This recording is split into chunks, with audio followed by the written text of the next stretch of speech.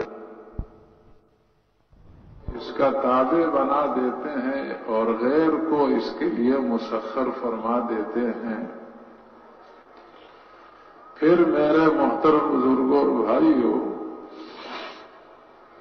یہ کلمہ معرفت بھی ہے اور اللہ کا یہ غیبی نظام ہے،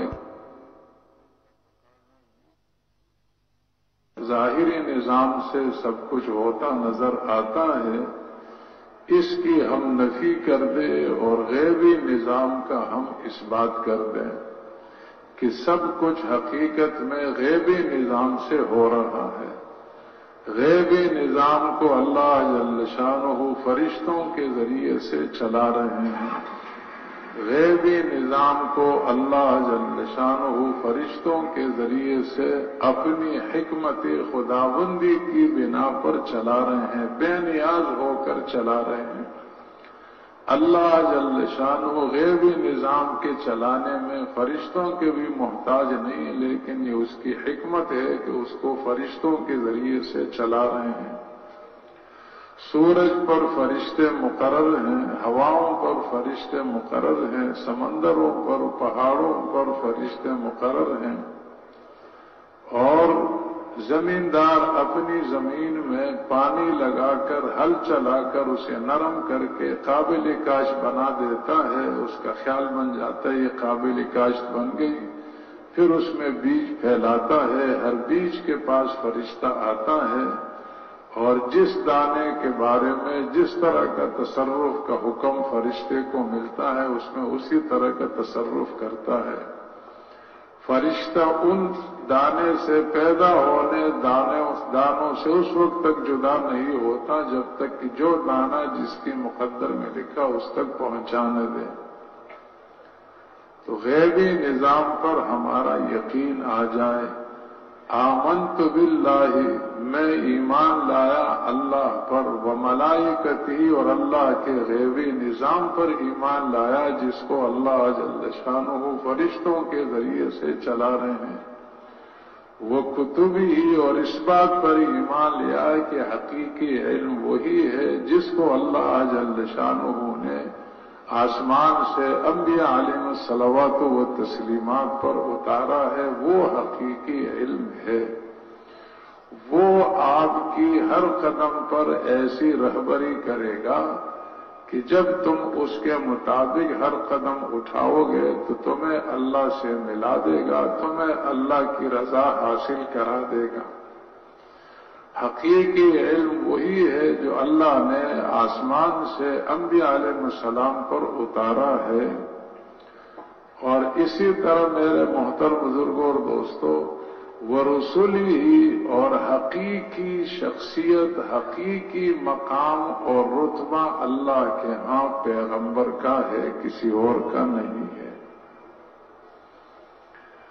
مال سے، ملک سے، حکومتوں سے، کاروبار سے کسی کا تشخص، کسی کی شخصیت، مقام اور رتبہ اللہ کے ہاں نہیں بنتا، چاہے وہ قارون جیسی دولت اکٹھی کر لے، چاہے نمرود اور جسی طرح جو ہے کا نام ہے شداد جیسی سلطنت اس کے ہاتھ میں آ جائے، سلطنت اور اسی طرح مال و دولت کی بنیاد پر کسی کی اللہ کے ہاں شخصیت نہیں بنتی. شخصیت اللہ کے ہاں پیغمبر کی ہے، وہ حقیقی شخصیت ہے. اور پھر اس انسان کی اللہ کے ہاں شخصیت ہے کہ جو پیغمبر کے رنگ میں جتنا رنگا ہوا ہو. امت کا اس بات پر علماء امت کا اس بات پر اجماع ہے کہ پیغمبر کے برابر کسی کا رتبہ اور مقام غیر پیغمبر کا نہیں ہو سکتا. اس پر بھی اجماع ہے کہ جہاں انبیاء علیہ الصلوات و تسلیمات کا رتبہ اور مقام ہے، اس کے بعد سب سے اونچا رتبہ اور مقام پوری انسانیت میں پیغمبروں کے علاوہ پوری انسانیت میں حضرت ابو بکر صدیق عنہ کا ہے. کیوں؟ اس لیے کہ تمام پیغمبروں کے، تمام انبیاء اور رسل کے امام اور سردار حضرت محمد مصطفیٰ صلی اللہ علیہ وسلم کے رنگ میں پورے رنگے ہوئے تھے. دوسرے نمبر پر حضرت عمر کا مقام ہے، تیسرے نمبر پر حضرت عثمان عنہ کا مقام ہے، چوتھے نمبر پر حضرت علی کرم اللہ وجہہ کا مقام ہے. تو اصلی رتبہ، اصلی شخصیت، اصلی مقام اللہ کے نزدیک پیغمبر کا، اور پھر جتنا جو پیغمبر کے رنگ میں رنگا ہوا ہے اس کا رتبہ اور مقام ہے. تو پھر والیوم الآخر، آخرت کے دن پر میں ایمان لایا کہ حقیقی زندگی وہی ہے جو آخرت کی ہے.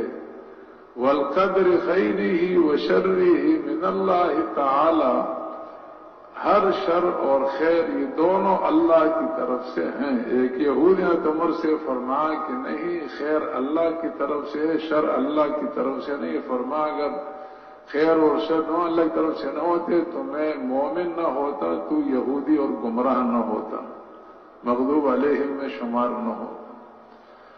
اور پھر میرے محترم بزرگوں اور دوستوں، مرنے کے بعد دوبارہ اٹھ جانے پر ہمارا یقین ہو، یہ کلمہ معرفت ہے اور کلمہ عبدیت بھی ہے. کلمہ عبدیت کا مفہوم یہ ہے کہ انسان کے دل میں جس اعتبار سے جو بھی جذبات ہو سکتے ہیں، تاجر ہونے کے اعتبار سے، زارع ہونے کے اعتبار سے، سردار قبیلے کا ہونے کے اعتبار سے، بادشاہ اور حاکم ہونے کے اعتبار سے، وزیر صدر ہونے کے اعتبار سے، جس اعتبار سے جو بھی جذبات دل میں ہو سکتے ہوں، ان تمام جذبات کو سامنے رکھ کر، ان میں سے کسی جذبے کو سامنے رکھ کر نہ زندگی کی ترتیب بنائے، نہ زندگی کا خاکہ بنائے، بلکہ ہر آن ہر گھڑی یہ کہے کہ میں اللہ کا بندہ ہوں، اللہ میرے معبود ہیں، ہر آن ہر گھڑی میں نے اس کو دیکھنا ہے، اللہ کا حکم کیا ہے. حضور اقدس صلی اللہ علیہ وسلم کا طریقہ اس میں کیا ہے؟ ہر آن ہر گھڑی اس کو دیکھنا کہ میں اللہ کا حکم پورا کروں، حضور کا طریقہ پورا کرنے والا بن جاؤں. یہ کلمہ عبدیت ہے. ہر نبی کی زندگی ساری انسانیت کو عبدیت سکھاتی ہے، ہر لمحہ ہر نبی کی زندگی کا عبدیت سکھاتا ہے. حضرت ابراہیم علیہ السلام کو خواب میں حکم ملا، جا کر اسماعیل کو ذبح کر کے آ جاؤ. ملک شام سے جہاں اسماعیل علیہ السلام تھے، مکہ مکرمہ میں، وہاں تشریف لے گئے. اس وقت شہر آباد نہیں ہوا تھا. ان کی والدہ سے کہا میں اس کو خلیل سے ملانے لے جانا چاہتا ہوں. ان کی والدہ نے ذرا اس کو تیار کر کے ساتھ بھیج دیا.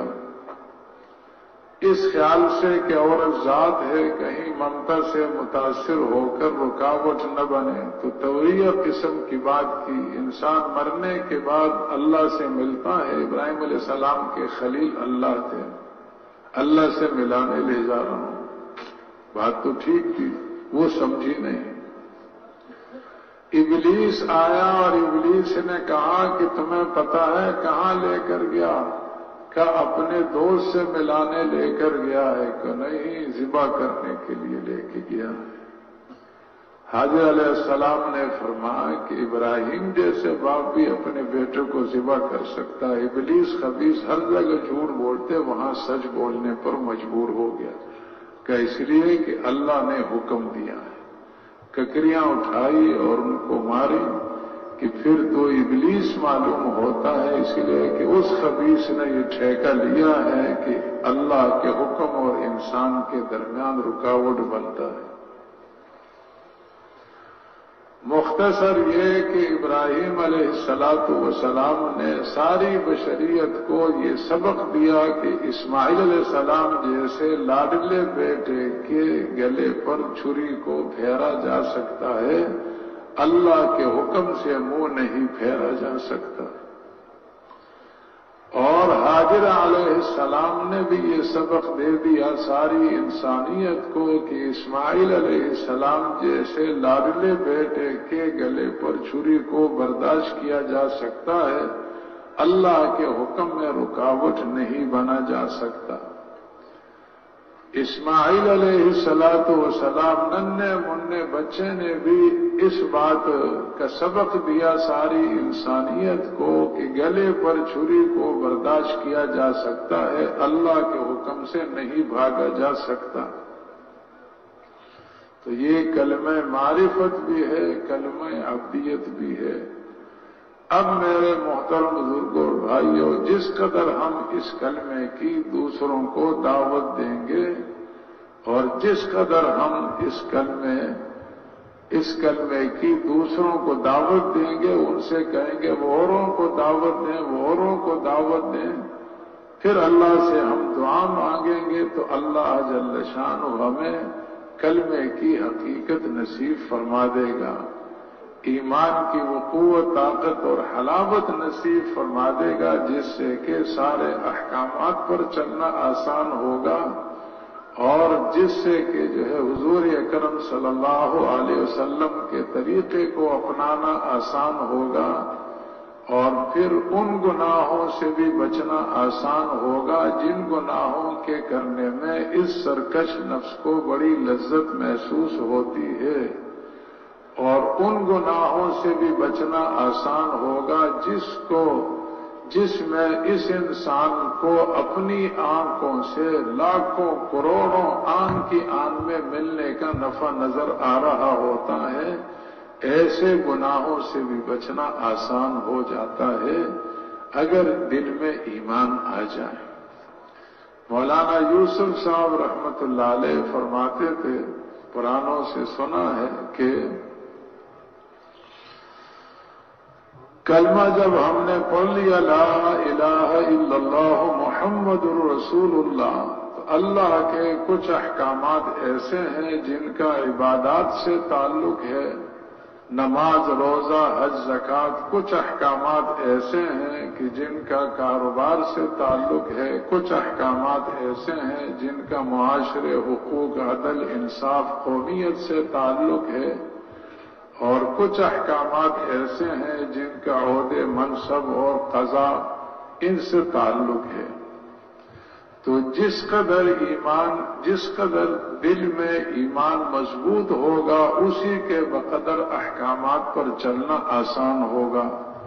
کمزور درجے کا ایمان ہے تو صرف عبادات والے احکامات پورے کر سکے گا اور اس سے آگے کے احکامات پورے نہیں کر سکے گا۔ اگر یہ دیکھو کہ نماز، روزہ، حج، زکوٰۃ کی بھی پابندی نہیں ہے تو پھر اس انسان کا ایمان انتہائی کمزور ہے، بہت پھسپھسی، اور پتہ نہیں چند ٹکوں کے لالچ میں اسے بھی دے دے، یہ ایمان بھی اس سے بھی ہاتھ دھو لے، اس کے لیے بھی تیار ہو جائے، اتنا کمزور ایمان ہے۔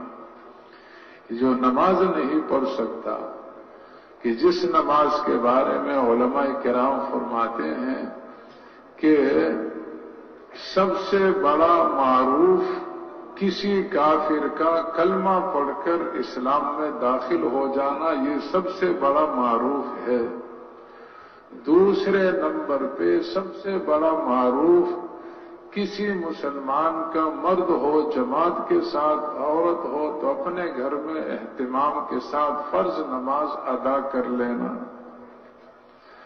سب سے بڑا عظیم منکر جس سے بڑھ کر کوئی منکر نہیں ہے، وہ کسی مسلمان کا شرعی عذر کے، کسی مسلمان کا نعوذ باللہ اپنے دین کو چھوڑ کر مرتد ہو کر کافر ہو جانا، یہ سب سے بڑا عظیم منکر ہے مسلمان کے لیے کہ یہ مرتد ہو کر دوسرے دین میں چلا جائے۔ اور دوسرے نمبر پہ سب سے بڑا عظیم گناہ جو ہے وہ فرض نماز کو شرعی عذر کے بغیر چھوڑ دینا۔ حضور اقدس صلی اللہ علیہ وسلم نے اپنے حدیث مبارک میں نماز کو انسانی جسم میں سر کے ساتھ تشبیہ دی ہے، فَإِنَّ مَنزِلَ الصَّلَاةِ مِنَ الدِّينِ كَمَنزِلِ الرَّاسِ مِنَ الْجَسَدِ، نماز کا درجہ دین میں ایسا ہے جیسے انسانی جسم میں سر کا درجہ۔ تو میرے محترم بزرگوں اور بھائیوں، جب ایمان اپنی پوری حقیقت کے ساتھ دل میں آ جاتا ہے تو ہر طرح کے احکامات پر چلنا انسان کے لیے آسان ہو جاتا ہے، اور عبادات والے احکامات کو پورا کرنے کے لیے کمزور ایمان بھی کام کر دیتا ہے۔ اگر عبادات والے احکامات پر بھی نہیں چل رہا تو اس کا ایمان بہت ہی زیادہ بودا اور کمزور ہو چکا ہے۔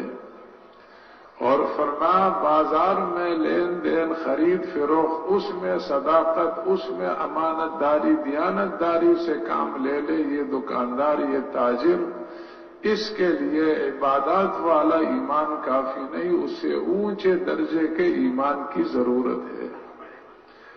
پھر معاشرے والے احکامات، حقوق کی ادائیگی، عدل، انصاف، اور کوئی قومی تعصب نہ ہو، اس کا بیٹا یہ قاتل ہے اور دوسرا جو ہے وہ مظلوم ہو کر مقتول ہو گیا اس کے بیٹے کے ہاتھ سے، اب یہ محکمے میں جا کر، عدلیہ میں جا کر اپنے بیٹے کے خلاف گواہی دے دے، اس کے لیے معاملات اور کاروبار والے احکامات کو پورا کرنے کے لیے جو ایمان کافی ہے اسے اونچے ایمان کی ضرورت ہے۔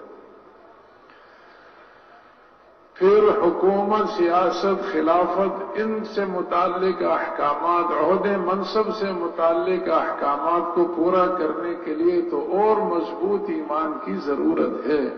حضرات صحابہ کرام کے بارے میں عبداللہ بن مسعود عنہ فرماتے ہیں، کان الایمان اعظم فی قلوبہم من الجبال، ایمان ان کے دلوں میں پہاڑ سے بھی زیادہ مضبوط تھا۔ حضور کے صحابہ کے دلوں میں ایمان پہاڑ سے بھی زیادہ مضبوط تھا، اس لیے وہ پورے دین پر عمل کرنے والے بن گئے۔ تو میرے محترم بزرگوں اور بھائیوں، یہ عرض کیا تھا کہ اس انسان کی اپنی اصلی فطرت جو ہے وہ اللہ کا دین ہے، اور پورے دین پہ یہ انسان چلنے والا بن جائے، اس کے لیے اس کے دل پر محنت کر کے اس کے دل کے اندر ایمان کو اور صحیح یقین کو بھر دیا جائے۔ اور جب یہ فطرت اس کا دین ہے تو فطرت پر یہ چلے گا تو امت پنا بھی اس میں آئے گا، امت پنا بھی اس میں آئے گا۔ حضور اکرم صلی اللہ علیہ وسلم کی نبوت، حضور اکرم صلی اللہ علیہ وسلم کو اللہ نے نبوت عطا فرما دی، اور نبوت کے ساتھ ساتھ ان پر نبوت کا سلسلہ ختم بھی فرما دیا۔ تو جس طرح حضور صلی اللہ علیہ وسلم نے دعوت والی محنت کو اپنی زندگی کا اصل راستہ بنا کر، اصل کام بنا کر کام کیا ہے، نیابت میں امت کو بھی یہی حکم ہے۔ مولانا علی میاں صاحب عربوں کی ایک مجلس میں خطاب فرما رہے تھے، لکھا ہوا میں نے پڑھ لیا تھا. انہوں نے فرمایا کہ ہر نبی کی نبوت اکہری نبوت تھی، بعثت تھی، اکہری بعثت تھی.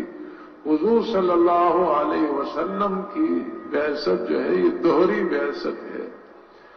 نبی کی بعثت ہوئی ہے سارے انسانوں کے لیے بشیر اور نذیر بن کر، نبی اور رسول بن کر نبی کی بعثت ہوئی ہے نبی ہونے کی حیثیت سے. اور نبی کے اتباع میں امت کی بعثت ہوئی ہے، امت کی بعثت ہوئی ہے نبی کے نائب ہونے کی حیثیت سے، نبی کے متبع ہونے کی حیثیت سے.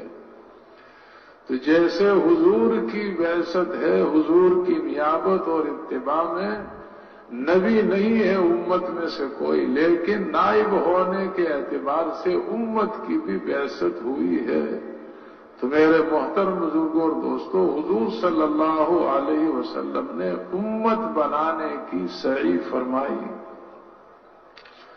اور امت بنے میں بنیادی چیز یہ ہے کہ جس کے دل میں جس قسم کے جذبات ہو سکتے ہیں ان جذبات پر نہیں چلنا، بلکہ ہر آن ہر گھڑی اس کو دیکھنا ہے کہ اللہ اور اس کے رسول کی منشا کیا ہے.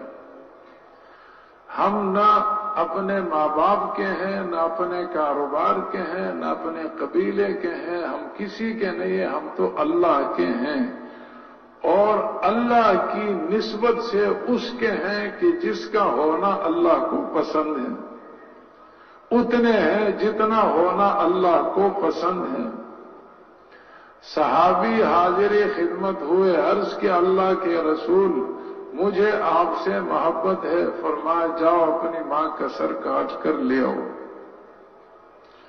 ایسے اٹھ کر چلے کہ اس کی چال میں کوئی شکن کوئی ضعف نہیں تھا. واپس بلایا، فرمایا میں رشتوں کو جوڑنے کے لیے آیا ہوں، توڑنے کے لیے نہیں آیا. کل بھی مولوی صاحب نے بیان فرمایا تھے کہ عبداللہ بن ابی بن سلول رئیس المنافقین تھا. حضور اقدس صلی اللہ علیہ وسلم کو بڑی اذیت پہنچاتا تھا خبیث. غزوے سے واپسی پر کہا، اعلان کیا لَإِن رَجَعْنَا إِلَى الْمَدِينَةِ لَيُخْرِجَنَّ الْأَعَزُّ مِنْهَا الْأَذَلَّ. اگر ہم مدینے خیریت سے لوٹ گئے تو اس مدینے سے ذلیل ترین لوگوں کو عزیز ترین لوگ نکال کے چھوڑیں گے. اپنے کو عزیز ترین کہا اور نعوذ باللہ حضور اور صحابہ کو ذلیل ترین کہا. ان کے بیٹے کا نام بھی عبداللہ تھا، وہ مخلص صحابی تھے. گھر کے دروازے میں کھڑے ہوئے ننگی تلوار لے کر. جب باپ گھر میں داخل ہونے لگا، کہو میرے سامنے کہ حضور عزیز ترین ہے اور آپ جو ہے ذلیل ترین انسان ہے، ورنہ زندہ نہیں جانے دوں گا گھر میں، کسی تلوار سے تیری گردن یہاں کاٹوں گا. ان سے یہ کہلوایا کہ اب گھر جا سکتے ہو. حضور صلی اللہ علیہ وسلم گزر رہے تھے، اس پر کچھ گرد و غبار پڑا یا نہیں پڑا. خبیث نے کہا کہ ابن ابی کبشہ نے مجھ پر دھول گرا دی، غبار ڈال دیا. اس قسم کی باتیں کرتا رہتا تھا. ان کے بیٹے کو شبہ ہوا کہ شاید حضور اکرم صلی اللہ علیہ وسلم میرے والد کو شاید کسی سے قتل کروا دیں. حاضر خدمت ہوئے، عرض کے اللہ کے رسول میں نے یہ سنا ہے کہ آپ میرے والد کو جو آپ کی شان میں گستاخیاں کرتا رہتا، اذیت پہنچاتا رہتا ہے، آپ اس کو قتل کروانا چاہتے ہیں. حضور اگر آپ کا یہ ارادہ ہے تو کسی اور سے کہنے کی ضرورت نہیں، مجھے آپ فرما دیں، میں جب کہو تو گردن کاٹ کے لا کے حاضر خدمت کر سکتا ہوں، خدمت میں پیش کر سکتا ہوں. ایسا نہ ہو کہ آپ کسی اور کو حکم دے دے، وہ میرے باپ کو قتل کر دے، پھر کہیں مدینے کی گلی میں میرے پاس سے اس آدمی کا گزر ہو اور باپ کے ساتھ جو بیٹے کو فطری محبت ہوتی ہے وہ فطری محبت مجھ پر غالب آ جائے، اس کی لہر غالب آ جائے اور میں اس کو قتل کر دوں، تو میں مومن کو اللہ کے دشمن کے بدلے میں قتل کرنے والا بن جاؤں گا۔ اس لیے اگر جناب کی رائے ہو تو پھر مجھے حکم دے، کسی اور کو فرمایا جاؤ اپنے باپ کے ساتھ اچھا سلوک کرو، میرا اسے قتل کرنے کا ارادہ نہیں ہے۔ بدر کی جنگ کے لیے جانے لگے، تیاری کر کے نکلے نہیں تھے، اس لیے کہ جنگ کا ارادہ نہیں تھا، ارادہ کچھ اور تھا، اور گئے تھے تو ابو سفیان کا قافلہ لوٹنے کے لیے اللہ کے حکم سے، اور پیش آئی جو ہے ضرورت، ایک بڑا زبردست لشکر کے ساتھ جنگ لڑنے کی ضرورت پیش آئی۔ حضرات صحابہ کرام کو بٹھایا، حضور نے مشورہ طلب کیا، بھائی کیا خیال ہے، کیا کرنا چاہیے؟ حضرت ابوبکر کھڑے ہوئے، اللہ کے رسول تیاری کر کے ہم نہیں نکلے، باقی جو اللہ اور اس کے رسول کی منشا ہم اس کے کرنے کے لیے تیار ہیں۔ یہ ہے امت پر، جذبات پر نہیں چلنا، اللہ اور اس کے رسول کی منشا پر چلنا۔ پھر حضور نے مشورہ طلب کیا، حضرت عمر کھڑے ہوئے، اللہ کے رسول جیسے آپ فرمایا ہم تیار ہیں۔ حضور پھر بدستور مشورہ طلب کرتے رہے تو اتنے میں سعد بن معاذ عنہ کھڑے ہوئے، یا سعد بن عبادہ، ان دو رؤساء انصار میں سے ایک تھے، سعد بن معاذ تھے غالب بیان ہو، اور عرض کیا اللہ کے رسول کے آپ نے مشورہ طلب کیا، تب ابوبکر کھڑے، ہم سمجھے سب کی طرف سے اجتماعی رائے پیش کی گئی۔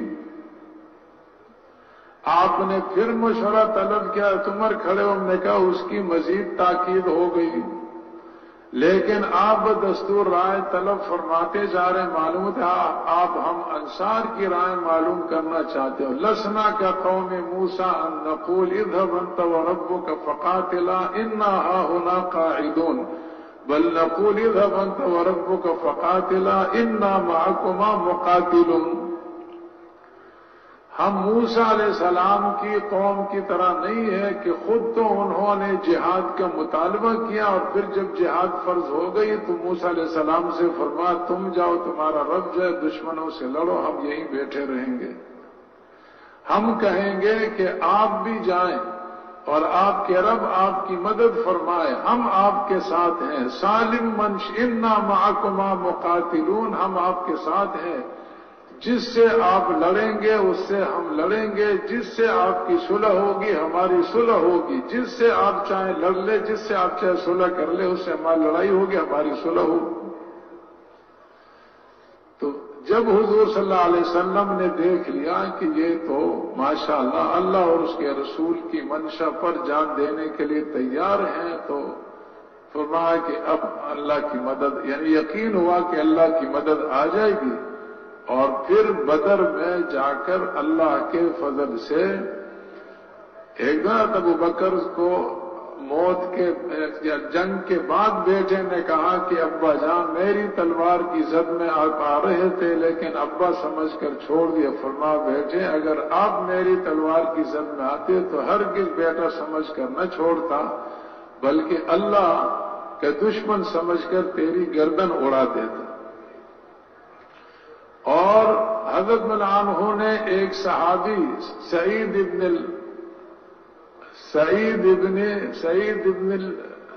خالد بن سعید بن العاص سے فرمایا کہ شاید آپ مجھ سے اس لیے ناراض رہتے ہیں کہ میں نے آپ کے ماموں کو قتل کیا، میں نے اس عاص کو قتل نہیں کیا جو تمہارے ماموں لگتے ہیں، میں نے اس عاص کو قتل کیا ہے جو میرے ماموں لگتے ہیں سگے،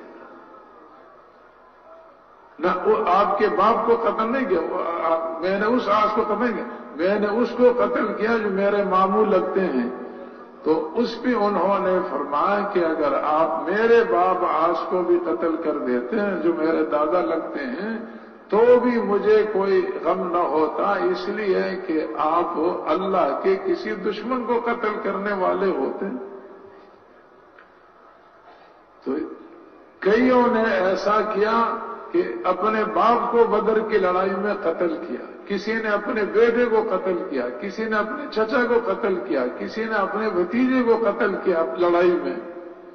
یہ ہے جو ہے کیا نام ہے، یہ ہے امت پنا کہ ہم کسی کے نہیں ہیں، ہم تو اللہ کے ہیں، اس کے رسول کے ہیں۔ ہر آن ہر گھڑی اس کو دیکھیں گے کہ اللہ اور اس کے رسول کیا چاہتے ہیں۔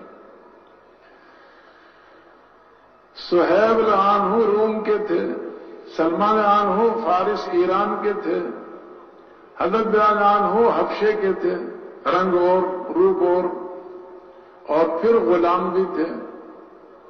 حضرت صہیب نے اس وجہ سے کوئی اجنبیت محسوس نہیں کی کہ میں روم کا ہوں۔ حضرت سلمان نے صحابہ میں اس لیے اجنبیت محسوس نہیں کی کہ میں ایران کا ہوں۔ حضرت بلال نے اس وجہ سے کوئی اجنبیت اور کوئی حقارت محسوس نہیں کی کہ میں غلام ہوں اور میں رنگ کا کالا کلوٹا ہوں۔ یہ ہے عبدیت۔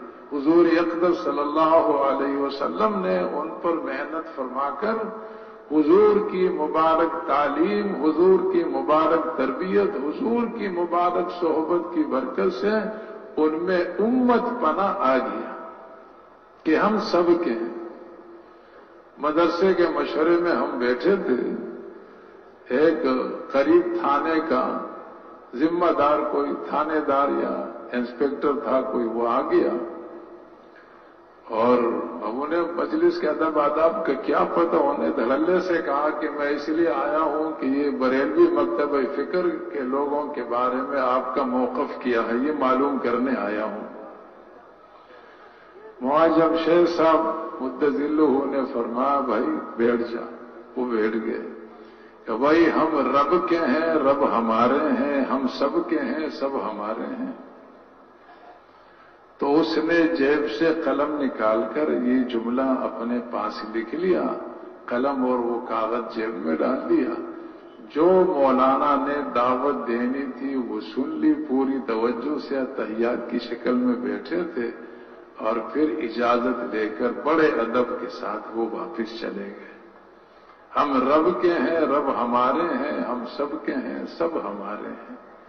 تو میرے محترم بزرگوں اور دوستو، دین نہ ہونے کی وجہ سے امت کا شیرازہ بکھر چکا ہے، فطرت پر نہ ہونے کی وجہ سے امت کا شیرازہ بکھر چکا ہے۔ اب اس کا علاج صرف اور صرف یہی ہے کہ محنت کر کے امت کو دین پر لایا جائے، اور محنت کر کے امت کو دین کی محنت پر لایا جائے۔ جب اللہ سے سب کچھ ہونے پر، اللہ کے غیر سے کچھ نہ ہونے کے یقین پر امت متفق ہو جائے گی، اور دین میں ہی ہماری کامیابی ہے، اللہ کے احکامات